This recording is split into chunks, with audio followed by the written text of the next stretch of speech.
Muy buenas tardes. Gusto en saludarles. Son las 19 horas en punto de este martes 9 de febrero de 2021 y desde aquí, desde el Palacio Nacional, el Salón Tesorería de México, en la Ciudad de México, vamos a iniciar la conferencia de prensa diaria sobre COVID-19, la pandemia causada por el coronavirus SARS-CoV-2. En esta ocasión, como en otras varias, estaremos el doctor José Luis Salomía, director general de Epidemiología del Gobierno de México, y un servidor, y vamos a ver el informe técnico, el avance de la vacunación, y abrimos a las diversas preguntas y comentarios para que ningún tema quede pendiente. Todo lo vamos a ir conversando en tiempo real, con completa apertura y absoluta y plena transparencia. Le pido al doctor Salomía si es tan amable de iniciar la conferencia. Con mucho gusto, señor subsecretario. Saludo también a todas las personas aquí presentes, así como a las que nos siguen a través de los diferentes medios de comunicación y redes sociales. El día de hoy abrimos primero con esta felicitación que queremos emitir a todo el personal de odontología aquí en la República Mexicana, porque hoy es su día, hoy es el Día Nacional del Personal de Odontología y queremos obviamente agradecerles todo ese esfuerzo que día a día realizan y han realizado en relación a lograr una mejor salud bucal y obviamente un estado de salud integral en las personas que han atendido y que han demandado sus servicios, no solamente en la medicina institucional, sino también en la medicina privada, en los diferentes niveles de atención, dependiendo obviamente del grado de daño o revisión que se tiene que hacer al elemento de la salud bucal y también obviamente en zonas urbanas como también en zonas rurales u otras zonas apartadas del país. Entonces, una felicitación a todos ellos, esperemos que la hayan pasado bien y que puedan obviamente continuar aportando con su servicio a la nación y a las personas. Vamos a pasar a la siguiente diapositiva. Actualizamos entonces la estadística para el día de hoy. Tenemos nuestras dos curvas que actualizamos todos los días.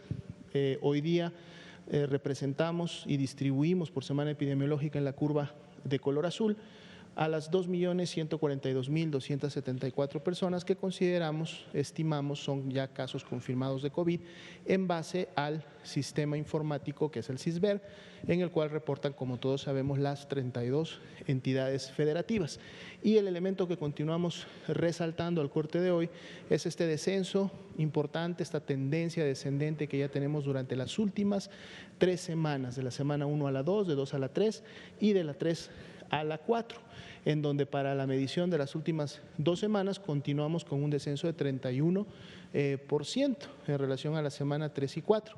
Si medimos el descenso total, es decir, desde la semana 1, en donde tuvimos este segundo ACME para efectos del comportamiento nacional, el descenso desde la semana 1 a la semana 4 es de un 41%, y este se mantiene y como podemos ver la tendencia es claramente a la baja en relación a estos casos.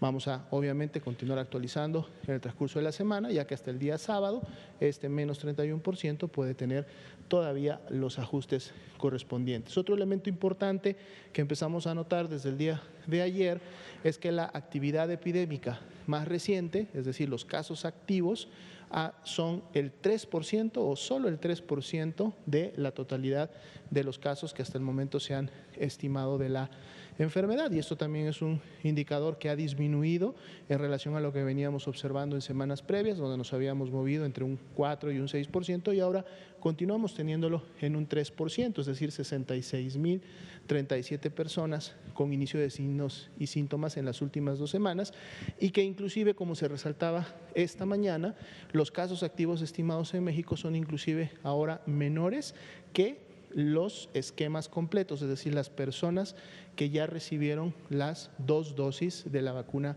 Pfizer-BioNTech, que para el día de hoy suman 84.218. Es un dato comparativo interesante de mostrar.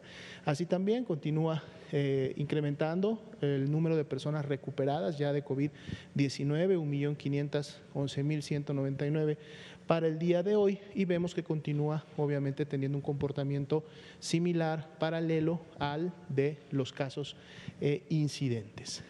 Así también, y lamentablemente, sabemos que esta enfermedad produce enfermedad grave, produce casos críticos que en muchas ocasiones, como sucedido hasta el momento en 168.432 personas, puede ocasionar la muerte. Por eso la importancia de, sobre todo en los grupos de riesgo, mantener e implementar todos los días las acciones de prevención que contribuyen precisamente a contagiarse, desarrollar la enfermedad y por lo tanto enfermar de manera grave de la misma. Veamos la siguiente diapositiva. Tenemos nuestro comportamiento también de la hospitalización, lo estamos integrando a la presentación esta semana porque con él reafirmamos y además es congruente esta disminución que estamos teniendo en la carga de enfermedad que veíamos en el gráfico anterior, lo vemos también claramente en la carga de hospitalizaciones. Podemos ver que prácticamente en estas últimas 2 semanas han empezado a disminuir la cantidad de personas graves y que por lo tanto han requerido de hospitalizarse y la tendencia descendente también se mantiene. A nivel nacional tenemos una ocupación del 48%, es decir, más de la mitad del total de las camas, tanto generales como con ventilador, se encuentran disponibles para las personas que así lo requieren. Y en la siguiente diapositiva, entonces sí, enfocamos en las entidades federativas para ver en cada una de ellas y aquí también vemos cómo en los últimos días se ha presentado esta disminución en la demanda de la ocupación hospitalaria. Seguimos solamente con 3 entidades que tienen más del 70% de ocupación, la Ciudad de México, Morelos y el Estado de México, que no han tenido cambios en relación a su ocupación con el día de ayer, pero si vemos los números, nos estamos acercando en estas 3 entidades más al 70%, que es el nivel de seguridad, y se están alejando del 90% que hace algunas semanas tenían en este rango. Para efectos de las entidades entre 69 y 50 se integra Querétaro, son 7 entidades las que están en el mismo y prácticamente también vemos que la mayoría de ellas están cerca al rango del 50-60% correspondiente y 22 entidades que tienen más de la mitad de sus camas disponibles, camas IRA general, para la recepción de pacientes, sumando entonces a nivel nacional 17.927 camas disponibles y de ahí el porcentaje de ocupación nacional que es de menos de la mitad, 49%.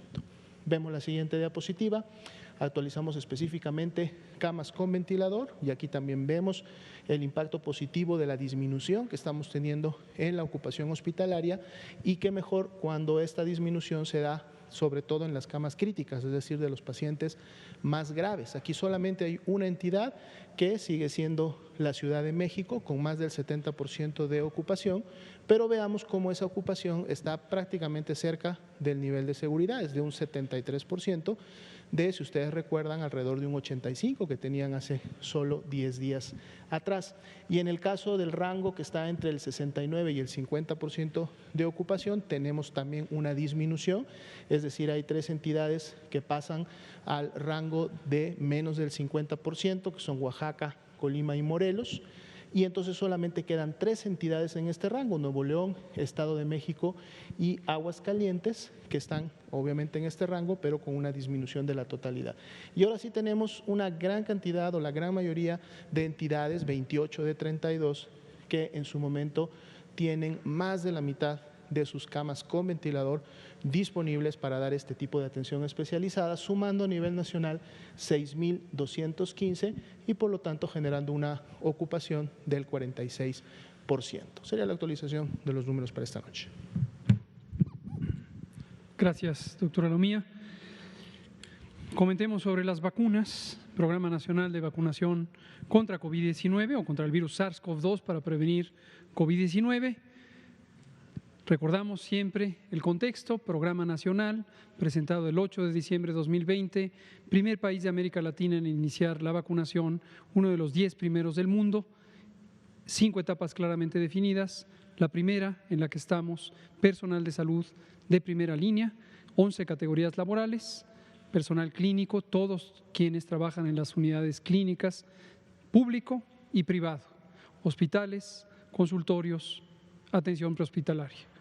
Y En este momento usamos hasta lo que llevamos solamente la vacuna de Pfizer-BioNTech, pero como presentamos casi todos los martes, y hoy lo volvimos a hacer, tenemos un portafolio, un repertorio de diversas vacunas que fueron contratadas y tenemos contratos que cubren la totalidad de la población mexicana.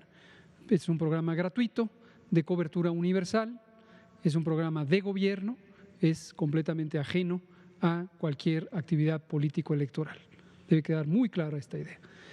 Aquí se ve 3.890, como hemos comentado, cada vez que llega un embarque tenemos una gran actividad a lo largo de una semana, luego llega el siguiente embarque, tenemos una gran actividad a lo largo de una semana. Y desde todo este tramo, aproximadamente desde el 28-27 de enero, estamos poniendo las segundas dosis y el ritmo a que va ocurriendo esta aplicación de segunda dosis, en cierta manera es el espejo de lo que ocurrió aquí, porque ahí se cumplen los 21 días. Y desde el viernes pasado hicimos público la razón por la que ampliamos el periodo entre dosis para las personas que la recibieron en distintos momentos, pero todas las personas que recibieron la primera dosis tienen reservada su segunda dosis. No está ausente, no hay peligro de que no la tengan, sencillamente diferimos el momento de aplicación para optimizar la ampliación de la cobertura. El próximo 15 de febrero llegan ya 491.400 dosis de la vacuna Pfizer, que esto corresponde ya con la reactivación de los envíos semanales de acuerdo al calendario regular. Nos ha informado Pfizer en una carta que mandó al presidente López Obrador que ya está terminada la ampliación de su planta en Bélgica y hoy tenemos la posibilidad de que Pfizer produzca 3 veces más, un poco más de 3 veces más las dosis de vacunas diarias que venía produciendo. Esto le va a permitir mantener el abasto a México y seguramente a otros países con los que tiene contratos. La siguiente, por favor. Ahí se ve la progresión acumulada, 724.347 dosis, la siguiente. Y esto representa en este momento que ya hemos puesto 84.218 segundas dosis a las personas que recibieron primera dosis. Esto representa 14% de los esquemas completos. Como ya decía el doctor Alomía, desde ayer tenemos más personas vacunadas que casos de COVID activos. Más personas que completaron su esquema de vacunación que casos de COVID activo, porque aumenta la vacunación, disminuyen además los casos. En el personal educativo, exclusivamente en el caso de Campeche, por las razones múltiples veces explicada, hemos vacunado 17.457 personas y va ya a menor velocidad esa vacunación. Cuando llegue el nuevo embarque, se completará hasta las 24.000 personas que representan el censo del personal educativo en el estado de Campeche. La siguiente. 94% el avance general de uso del más reciente paquete, los otros paquetes se cubrieron al 100%, como lo mostramos todas las tardes, y todas las entidades federativas, excepto 3, han completado ya el uso de esos paquetes. Desde toda la semana pasada lo fuimos indicando y hoy lo que tenemos es 3 entidades que habrán notado ustedes, aumentan progresivamente su uso o su cobertura de la meta más reciente. La Ciudad de México en este momento 90%, Nuevo León 88%, Coahuila está al 60%. La siguiente, por favor. Y son las segundas dosis en esas entidades federativas. En el resto de las entidades federativas todavía no empiezan las segundas dosis porque el calendario todavía no llega a ese periodo de 21, 28 o 35 días, de acuerdo a lo que explicamos la semana pasada. 78% de ese último paquete, el del 19 de enero, con 219.375 dosis, fue utilizado. Hoy un periódico de circulación nacional le llamó la atención, yo creo que no ha estado escuchando las conferencias de prensa, que este número 999 es casi 1,000 y le pareció escandaloso que 1,000 dosis de vacuna pudieran haber sido desaprovechadas. Esto representa el 0.013%. Recordarán que históricamente, por lo menos en los últimos 20 o 25 años, el programa de vacunación universal de México, y esto es semejante a lo que reportan algunos otros países, tiene un desaprovechamiento de 15, algunos dicen que hasta 20% de las vacunas. Imagínense lo tremendo que es eso. Y eso es lo que se asume o se asumía en México en administraciones previas como lo normal, como lo esperado. Nos ha llamado la atención porque nosotros mismos partimos de ese supuesto, dado que personas familiarizadas con la vacunación en el gobierno planteaban eso, y sin embargo, 0.13%, no 10, no 15, no 20%, 0.13%. Es una milésima, 1.3 milésimas de dosis desperdiciadas. Entonces, desde luego quisiéramos que esto fuera absolutamente cero. ¿Cuáles son las razones por las que estas vacunas se pueden desaprovechar?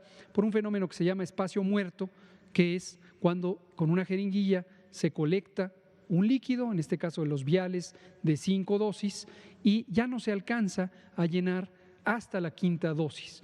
El llenado de una jeringa de uso clínico, un llenado manual y que se calibra visualmente, no es exacto, no es completamente preciso y puede ocurrir que llegada la quinta dosis ya no se pueda utilizar y entonces se considera una dosis desperdiciada. Es parte de la imperfección que puede tener una actividad humana como esta. Nadie esperaría que una milésima de pérdidas representara una situación de preocupación. La siguiente, por favor. 0.9%, también una proporción muy estable y considerablemente baja de eventos supuestamente atribuibles a vacunación e inmunización. Es lo que hemos tenido. Menos de 1%, concretamente 0.6%, o de manera más exacta, 0.56% son los que se consideran graves. Ayer el doctor Alomía explicó estos 36, anteriormente 47, este número cambió porque tenemos un comité médico, un comité científico que precisamente está convocado para analizar con base en los expedientes, con base en las historiales médicos, cuáles son las características que permiten en un momento dado sospechar o descartar por dictamen clínico si realmente se trata de un evento atribuible a vacunación e inmunización. Por eso este término, supuestamente asociados, es un término técnico acuñado hace varios años por la Organización Panamericana de la Salud para indicar una condición de salud de la que se sospecha podría haber alguna relación con la vacunación o la inmunización. Y en este caso no se trata de esto cuando se dictamina y el propio comité identifica que no hay evidencia suficiente para considerar esa asociación.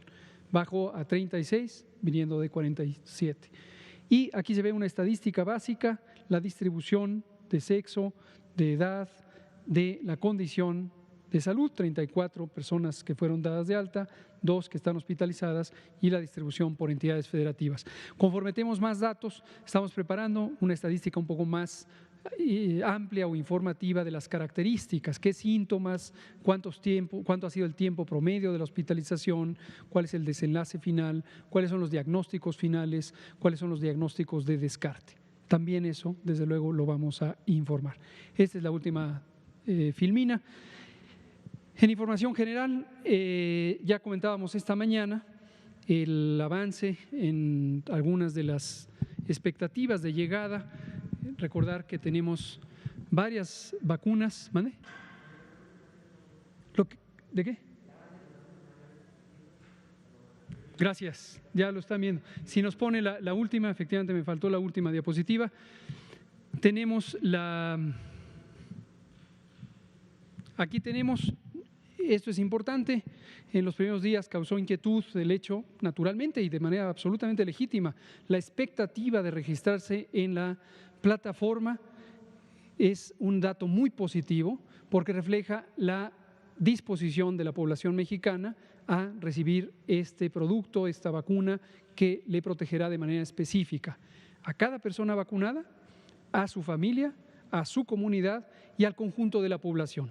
En la medida en que vayamos ampliando la proporción de personas que llegan a tener inmunidad frente a COVID, estaremos acercándonos a el emblemático y famoso parámetro epidemiológico de inmunidad de rebaño, en la que la eficiencia de la transmisión sea progresivamente improbable y podamos tener en un momento dado un control de la curva epidémica.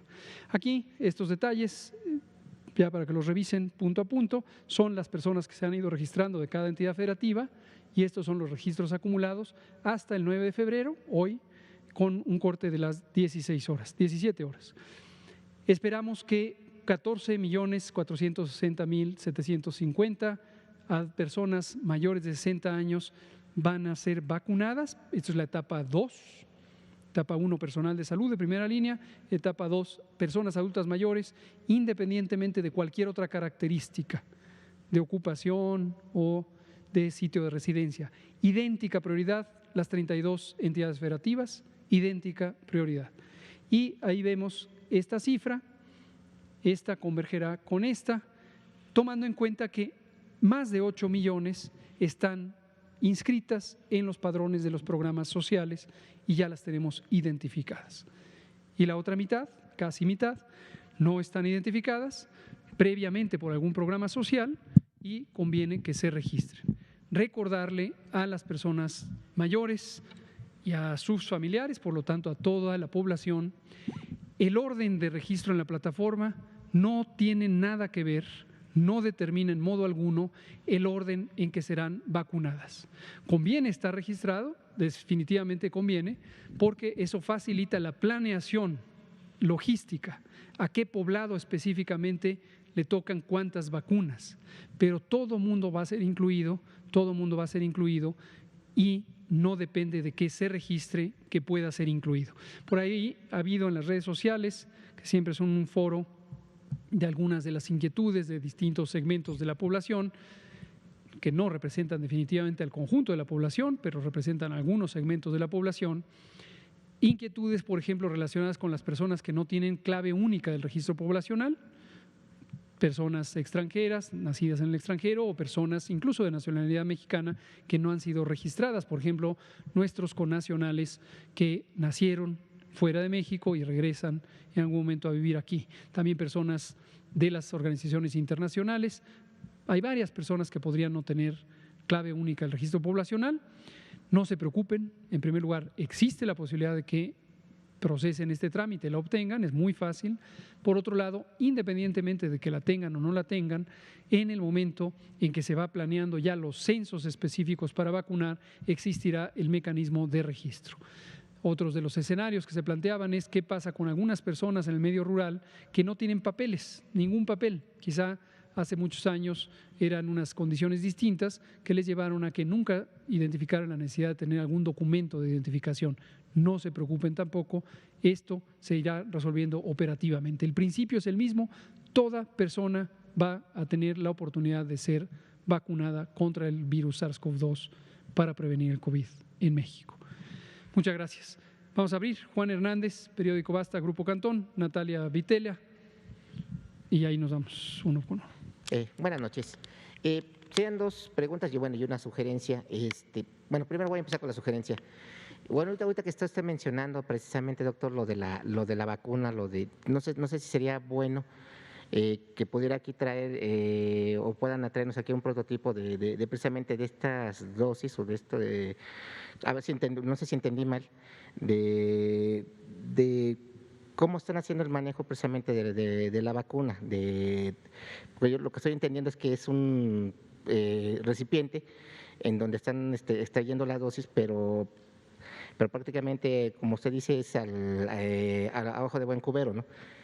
Que nos puedan mostrar precisamente cómo se hace todo este manejo, todas estas fases, ¿no? Para que quede clarificado precisamente esta situación de la pérdida de dosis, ¿no? Esa sería mi sugerencia, ¿no? La primera. Ahora, de preguntas. En redes sociales siempre se está manejando precisamente esta situación de los tipos de vacunas, que si hay o habría, no sé si la oportunidad de que alguien pudiera decir, bueno, yo no tengo confianza en X vacuna, que yo no quiero 2 dosis, quiero 1 dosis, por ejemplo, en este caso la de BioCancino. ¿Qué tanto hay la posibilidad o no de que se pudiera dar esta situación, ¿no? Porque también hay mucha apertura en Internet en donde no sabemos si realmente están bien, bien clarificados los textos, en donde dicen no se recomienda para personas con diabetes, no se recomienda para personas con alergias, y a lo mejor quieren otra opción. Esa es una de las grandes dudas que están precisamente en redes sociales y que de alguna manera les piden a ustedes como expertos que les clarifiquen. No sería eso. Cómo no, Juan, muchas gracias. No existe esa posibilidad. El plan de vacunación ha sido evaluado muy cuidadosamente, ha sido diseñado a propuesta de un grupo de personas altamente competentes. Ayer el doctor Alomía presentó las fotos y las identidades precisamente de todas las personas que conforman nuestro grupo técnico asesor en vacunación, y este programa ha sido diseñado como un programa de salud pública, un programa poblacional. No es ir al médico privado a decidir qué quiero, no. Es un programa de salud pública con un enfoque poblacional y desde luego tiene una base técnica, médica, de salud pública muy sólido que permite contemplar situaciones en las que pudiera haber una contraindicación médica conocida para que una persona por ciertas características no debiera recibir determinada vacuna, y esos son casos excepcionales y se harán los ajustes correspondientes, pero no es a voluntad cada quien decida qué vacuna le toca.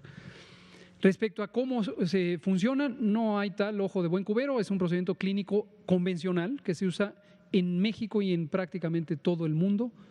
Toda persona que haya visto una inyección es idéntico, es lo mismo. Hay una ampolleta, hay una aguja, hay una jeringa, hay una persona del personal de salud con experiencia, con capacitación, pone la aguja a través de el vial, la tapa plástica del vial, extrae el líquido, purga la jeringa e inyecta. Es el mismo procedimiento. No consideramos que haga falta una demostración. Si quieren pueden buscar en Internet cómo se inyecta y lo que vean ahí seguramente refleja lo que se hace en este país y en todo el mundo con las inyecciones para la vacuna. Sigue Natalia Vitela. Nos vamos a ir ahorita uno por uno. Ignacio de Alba, pie de página. Gracias, buenas noches, doctor. Le quiero preguntar sobre la vacuna BCG.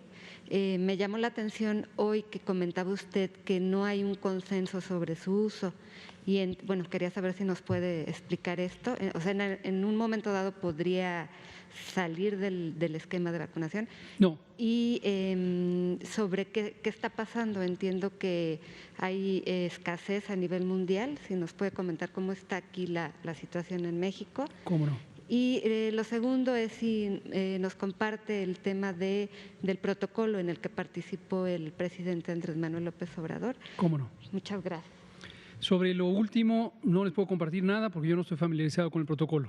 Ya lo dijo el presidente, ya lo dijo el doctor Alcocer, ya saben ustedes quiénes son los médicos que llevan el protocolo. El doctor Guillermo Ruiz Palacios y Santos, quien es el subdirector de epidemiología del Instituto Nacional de Ciencias Médicas y Nutrición, ex jefe de infectología del mismo instituto, ex coordinador de los Institutos Nacionales de Salud, es quien lleva este protocolo. Entonces, hay que preguntarle y seguramente él puede dar información. Lleva varios protocolos. Él participa, él es un investigador clínico muy destacado, muy conocido, ha participado en múltiples investigaciones clínicas de múltiples productos. Respecto a la vacuna de BCG, me voy a abstener de hacer cualquier comentario sobre si este debate científico, porque si lo hago aquí voy a crear una gran confusión en su periódico que seguramente le gustará dar claroscuros, pondrá el oscuro y entonces dirá, anuncian salida de la vacuna BCG, cosa que no es el caso. No hay ningún plan de modificar el esquema de vacunación infantil por el momento en México. ¿Y su tercera pregunta? Lo que he explicado múltiples veces, hay una concentración del mercado desde hace más o menos unos 60 años en el mundo y cuando existe una distorsión del mercado por sobredemanda o la pérdida de la oportunidad de adquisición, que es lo que le pasó a México de 2015 a 2018, entonces se perturba la disponibilidad de vacunas y recuperar la fila lleva algunos meses y en este caso nos retrasó por este desabasto local para México, pero originado globalmente la disposición de la vacuna BCG y la hemos ido subsanando conforme establecimos ya las contrataciones de manera convencional y no de la manera distorsionada que se estableció en 2015, 16, 17 y 18. Ya muy pronto, posiblemente para abril, cuando obtengamos la Jornada Nacional de Salud Pública, como comentábamos esta mañana, ya estaremos haciendo la recuperación de vacunación de sarampión. ¿Recuperación qué quiere decir? Había una deficiencia en la cobertura vacunal. ¿Cuándo ocurrió esa deficiencia? 2015, 16, 17 y 18. ¿Cuándo ocurrió? 2015, 16, 17 y 18. Que quede muy claro, 2015, 16, 17, 18. Aquí usted, Natalia Vitela, se acordará, yo trabajaba en el Instituto Nacional de Salud Pública y a usted le di una entrevista precisamente sobre eso y también pocos meses antes de entrar al gobierno le dije, nos preocupa cómo se abandonó la cobertura de vacuna contra sarampión en esos años y el reto es que tenemos una reemergencia de sarampión en la región de América. Muchas gracias. Ignacio de Alba, pie de página. Gracias, buenas noches. Preguntarle, doctor, si nos pudiera platicar cómo van las investigaciones para el desarrollo de una vacuna mexicana contra el COVID y si existe apoyos para esos proyectos. Incluso vimos que la Universidad Autónoma de Querétaro estaba fondeando para seguir con el desarrollo de su vacuna y qué tan factible pues son estos proyectos. Gracias. Sí, es una pregunta interesante y siempre agradezco que Pie de Página tiene preguntas interesantes de orientación científica.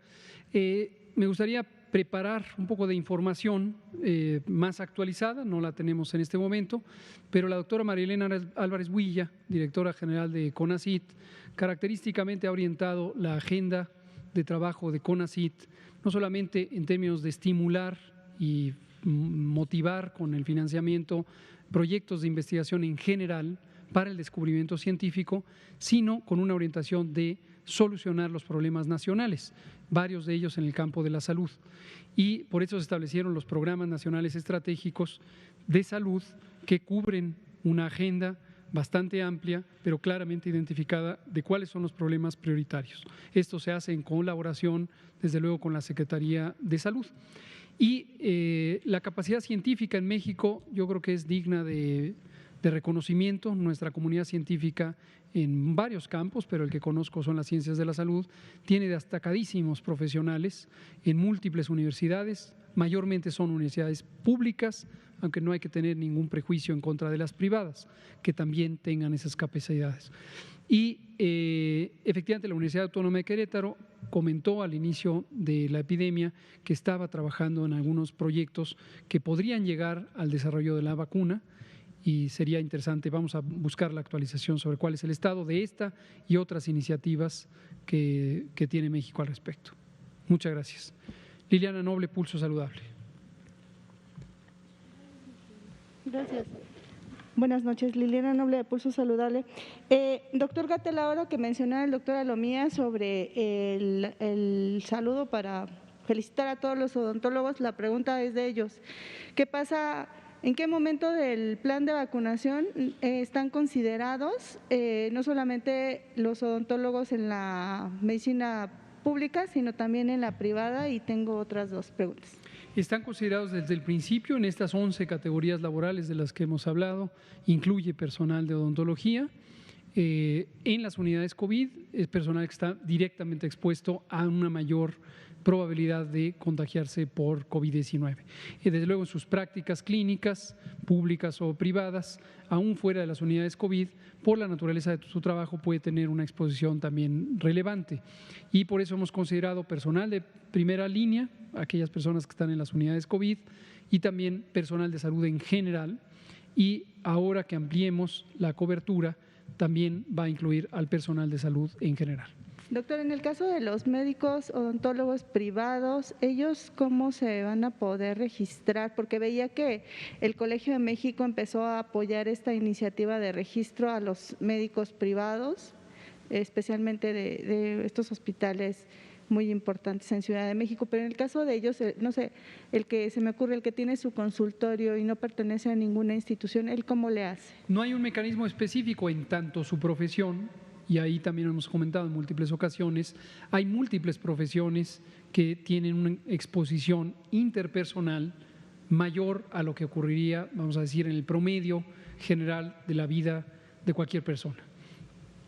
Y es natural, y desde mi punto de vista completamente legítimo, que a estas personas les parezca que tienen la prioridad siguiente después del personal de las unidades COVID.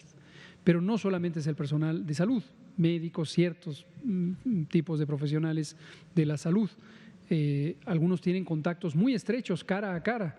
Los oftalmólogos y oftalmólogas, por ejemplo, característicamente por la naturaleza de su práctica de exploración, las personas otorrinolaringólogas, por ejemplo, también. Pero hay múltiples profesiones que tienen ocupaciones, es decir, experiencias de práctica que también les acercan en contacto estrecho con personas en general cuya probabilidad de transmisión de COVID es justo proporcional a lo que esté ocurriendo epidemiológicamente hablando.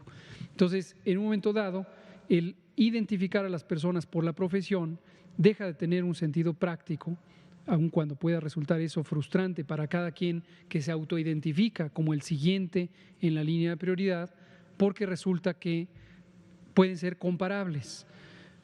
Algunos ejemplos son el personal de transporte, el personal que hace entregas a domicilio. Entonces, no existe un mecanismo técnico o científico suficientemente claro por el que uno puede identificar si la práctica física de estar cercano con otra persona es más o menos inductor del riesgo comparado, por ejemplo, con estar haciendo entregas a domicilio, porque también depende del número de contactos. Un repartidor a lo mejor hace 70 entregas al día y esta persona dentista, a quien le felicitamos hoy en su día, a lo mejor tiene 6 pacientes al día. ¿Cuál pesa más? ¿El que sean 70 o el hecho de que el odontólogo o odontóloga está físicamente en estrecha conexión con 6 personas al día? Y ahí hay mucha zona gris, mucha difícil de determinar y por eso de ahí ya nos pasamos a la condición general por edad y desde luego si son mayores de 60 años se les invita a registrarse en la plataforma mivacuna.salud.gov.mx. Se acaba de dar a conocer que un hallazgo en esta intención de buscar un tratamiento para la COVID-19 con la utilización de ciclosporina más esteroides mexicanos ellos. ¿Se han acercado a ustedes? ¿Van a pensar en hacer algún protocolo de investigación adicional a lo que ellos están haciendo? ¿Cómo estaría el estatus de esta investigación? Como ha ocurrido con otros tratamientos, nosotros preferimos esperar a ver las publicaciones científicas. Es un fenómeno característico de esta epidemia, aunque ha ocurrido en varias otras, que las noticias viajan más rápido y más extensamente que las realidades científicas. Entonces, eso a veces lleva a oleadas de entusiasmo, desde luego siempre con buena voluntad, suponemos, por ciertos productos que pudieran funcionar. Hemos visto desfilar hidroxicloroquina, ivermectina, que hoy recupera su interés, y varios otros, los antibióticos, acitromicina, etcétera. Entonces, veamos, cuando exista la publicación científica de estas personas mexicanas, pues nos dará gusto ver ciencia fuerte como la que hay en México, y si vemos que esto tiene alguna indicación de que pudiera ser un producto prometedor o un esquema terapéutico prometedor, pues desde luego tendremos interés en ello. Ellos ya la publicaron en la revista científica International Journal of Internal Medicine, ya está publicada la investigación. Sí, justo, vamos a analizar. Ok. Y finalmente, quisiera saber, en el caso de, hay una investigación que se está haciendo a fondo, hay una mujer que en Estados Unidos fue vacunada, ella está embarazada, la vacunaron y a las pocas semanas nació su bebé y al parecer el bebé nació con los anticuerpos. Hay mucha polémica.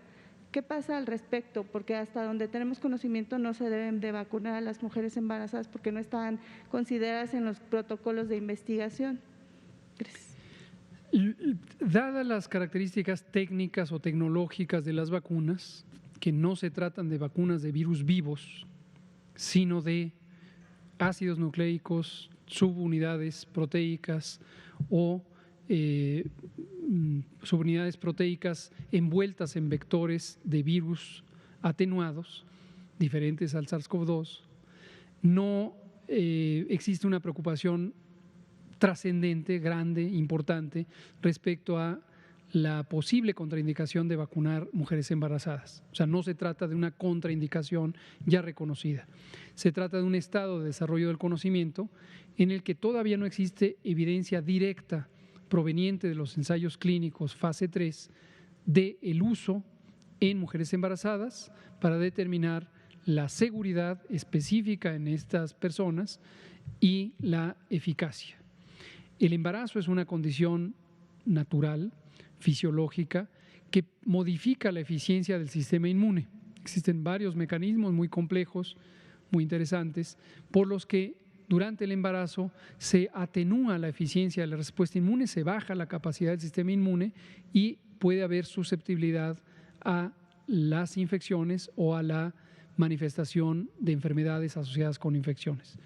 Pero, insisto, no es una contraindicación, simplemente no hay todavía evidencia como para recomendar el uso en mujeres embarazadas. Que el producto del embarazo de una mujer que fue vacunada durante el periodo de embarazo tenga anticuerpos contra el virus SARS-CoV-2, en el caso de que haya recibido vacuna contra el virus SARS-CoV-2, es un fenómeno esperable. Tanto las infecciones naturales como la exposición a antígenos vacunales puede inducir una respuesta inmune y los anticuerpos, en general los anticuerpos de la clase IgG, que son los anticuerpos de larga duración, los anticuerpos de memoria, pueden pasar de la circulación materna a la circulación fetal, lo que médicamente conocemos como la barrera placentaria, que es donde se encuentra en la placenta el desplazamiento de proteínas de la sangre materna a la sangre del producto. Y de hecho se vuelve, para la mayoría de los casos, un mecanismo de inmunidad pasiva, es decir, esos anticuerpos le pertenecen a la madre, fueron fabricados por los glóbulos blancos de la madre, pero al transferirse al producto del embarazo, durante un periodo variable, pero que en general se considera de 4 a 6 meses, circulan en la sangre del bebé o la bebé, el producto, y pueden ser incluso eficaces en responder frente a una infección.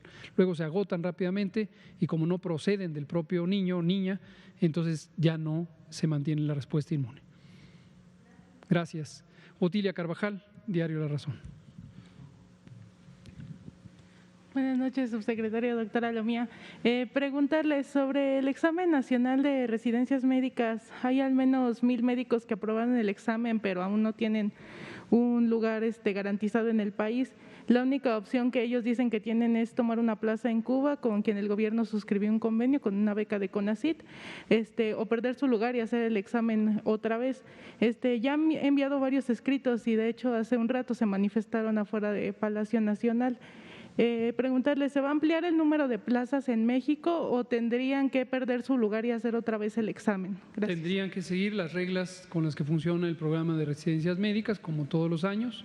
Hay un número finito de plazas disponibles y existe una nueva opción que son los estudios en el extranjero, y de 10 o 12 países con los que se planea todavía existe la oportunidad de tener intercambios educativos para formar a más de 3.500 personas en el extranjero, financiadas con una beca pública que provenga del Consejo Nacional de Ciencia y Tecnología, CONACYT.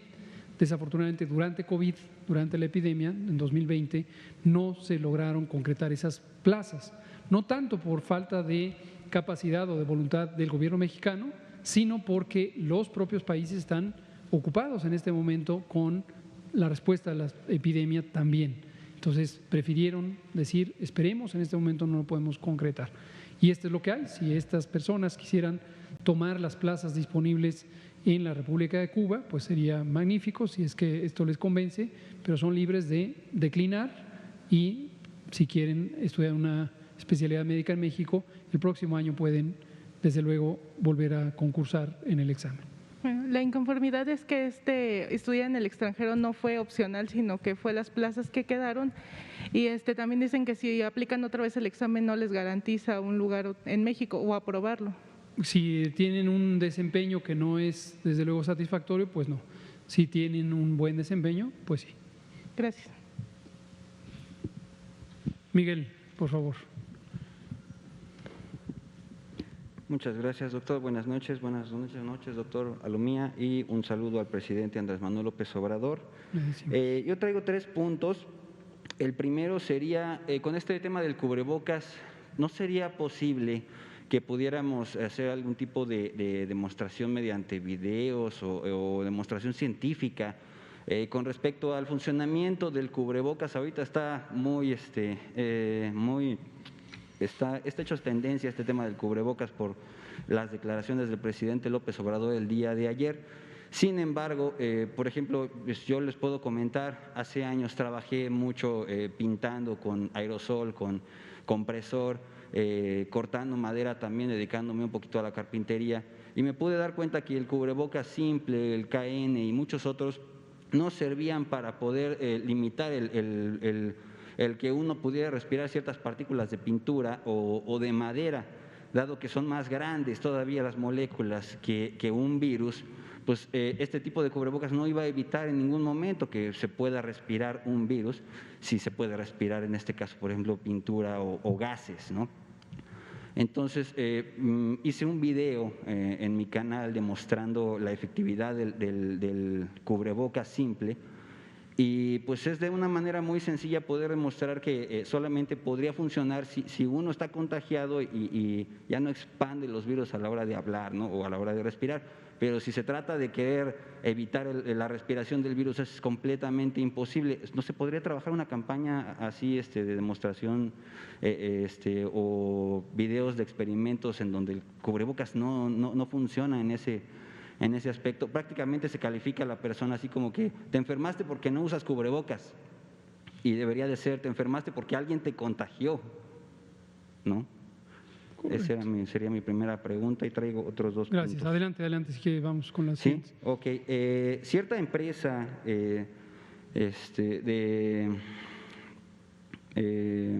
centro comercial parece que va a trabajar de la mano con el sector salud para poder implementar en sus áreas, me parece que pruebas rápidas, o no sé si vacunación. Y yo quisiera saber cómo va a funcionar esto. La empresa pues tiene una S pintada al principio de su nombre.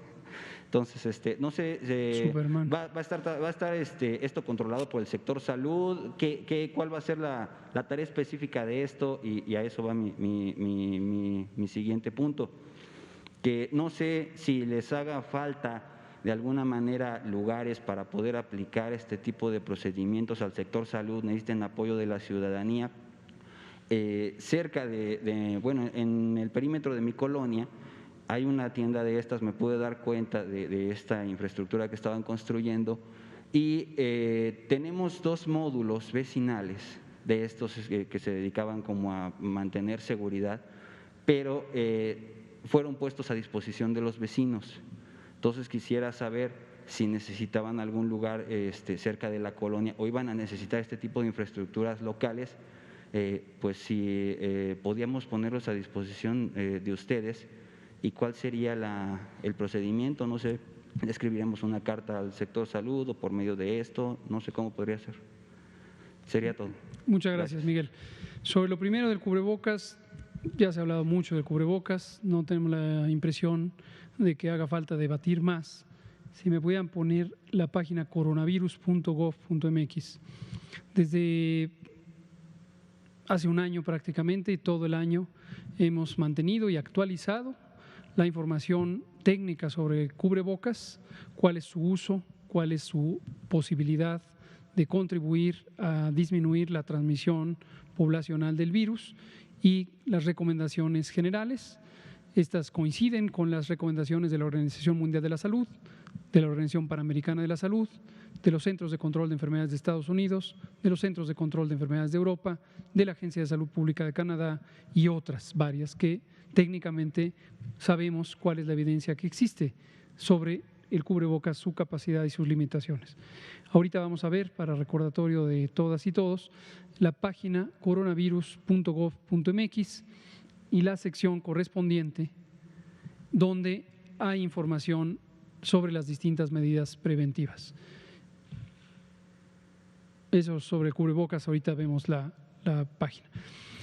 Sobre lo otro, no existe, que yo conozca, ningún convenio entre la Secretaría de Salud o las instituciones del sector salud del Gobierno de México y empresas o entidades privadas, comerciales o de otro tipo, para realizar pruebas. No es la práctica del Gobierno de México realizar pruebas a través de la participación de empresas privadas, y no consideramos que en este momento sea algo necesario.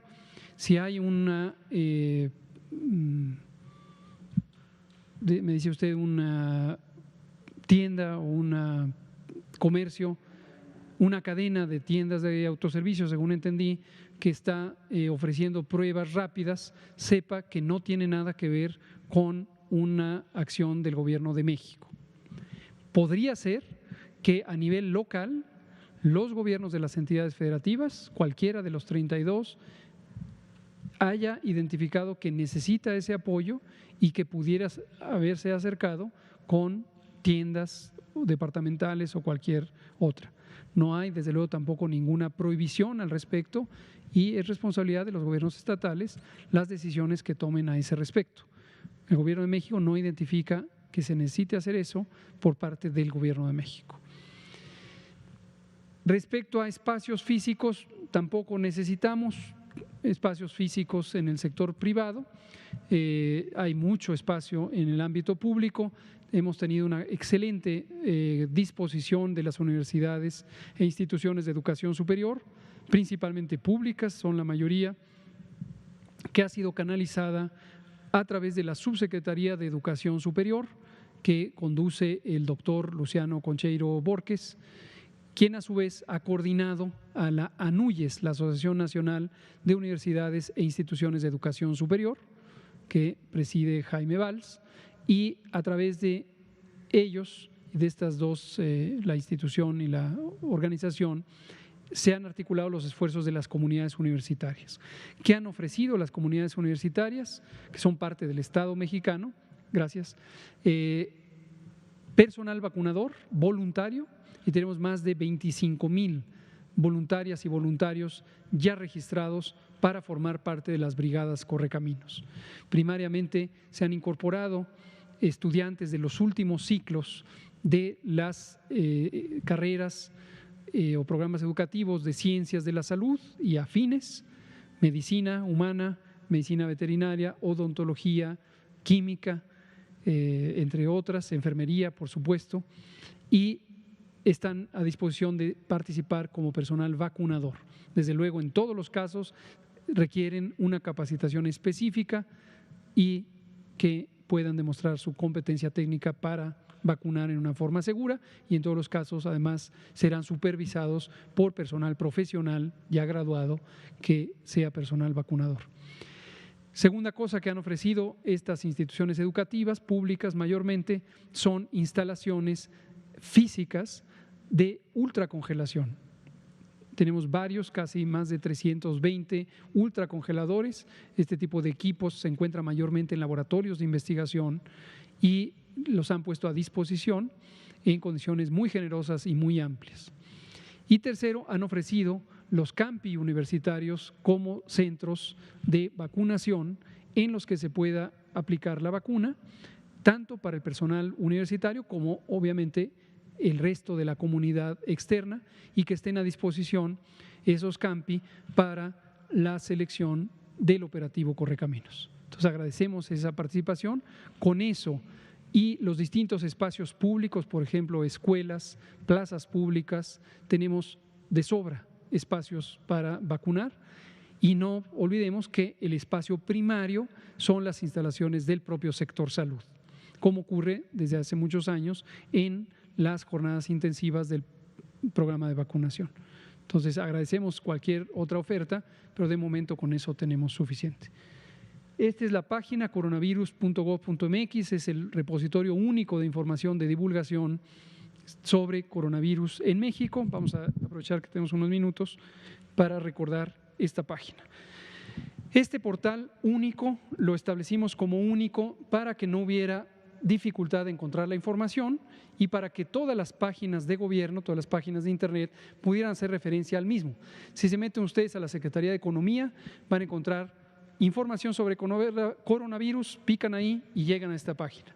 La Secretaría de Educación Pública, pican ahí y llegan a esta página. La Secretaría de Gobernación, SEDATU, Energía, todas. Y este es el portal único de todo el Gobierno de México. La página está estructurada para que sea de uso, de fácil acceso al público en general, aunque también es un medio de comunicación oficial para los lineamientos técnicos. Cuando se han establecido acuerdos secretariales y se publican en Diario Oficial, se indica cuál es el sitio oficial de publicación de lineamientos y otros documentos técnicos, y es este coronavirus.gov.mx. Aquí, por ejemplo, esta es una de las más recientes adiciones. Más información sobre la vacunación contra COVID, clic aquí y nos lleva a mivacuna.salud.gov.mx. Por favor. Ahí, dar clic aquí, registro de personas vacunadas. Y aquí está mivacuna.salud.gov.mx, la página de registro para las personas adultas mayores. Regresemos al portal coronavirus.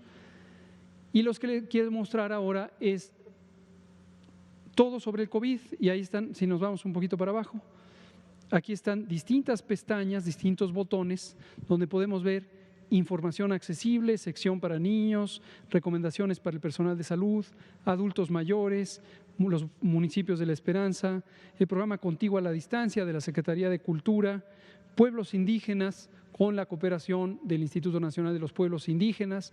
Le mandamos un saludo a nuestro querido titular del INPI, Adelfo Regino, quien está en este momento en proceso de recuperación de COVID, como él mismo lo anunció. Vámonos para abajo aquí. Cursos COVID-19, recomendaciones para la población, mitos y realidades, acciones desde la perspectiva de género, medidas económicas, directorio de contacto por estado. Si usted en su entidad federativa no sabe a quién contactar para información sobre COVID, vamos a picarle aquí y sale el directorio de centros de atención telefónica local, independientemente de que el 911 es el número general de emergencias. Usted tiene una persona en casa que tiene COVID y necesita saber a dónde atenderle, 911. O, si tiene tiempo y tuvo oportunidad, aquí puede encontrar un teléfono local de la entidad federativa donde usted reside. Preguntas y respuestas, material de consulta, datos abiertos.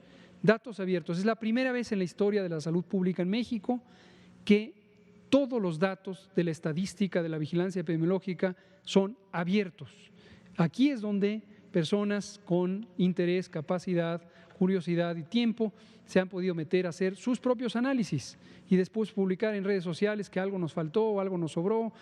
Bienvenida cualquier observación, cualquier aportación, cualquier crítica, aunque la hagan de inicio de forma alarmista y digan que estamos ocultando algo, no pasa nada, háganlo, porque eso nos ayuda a identificar que algo no ha quedado claro y, como siempre, con mucho gusto lo volvemos a explicar. Material de consulta, datos abiertos, material en lenguas indígenas. 58 lenguas indígenas existen en México y han sido traducidos los materiales técnicos a estas 58 lenguas indígenas.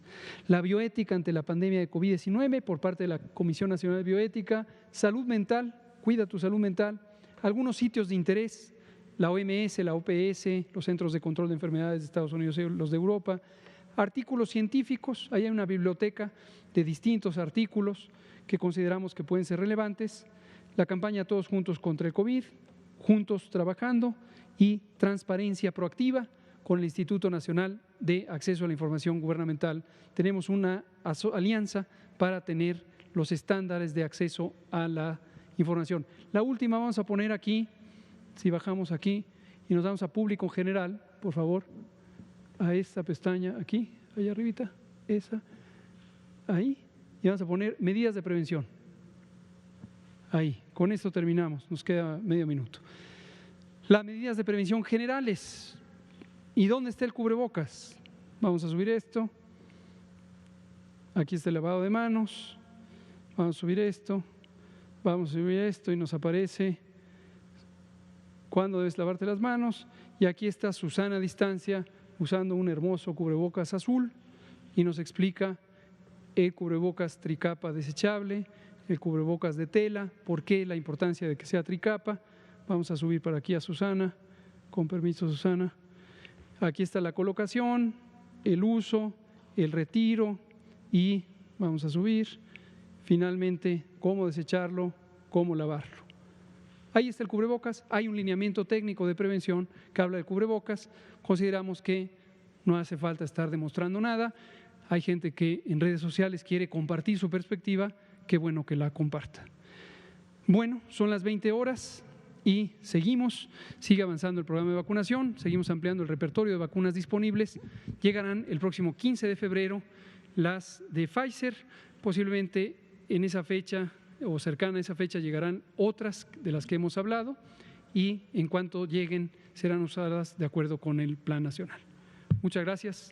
Seguimos. Gracias.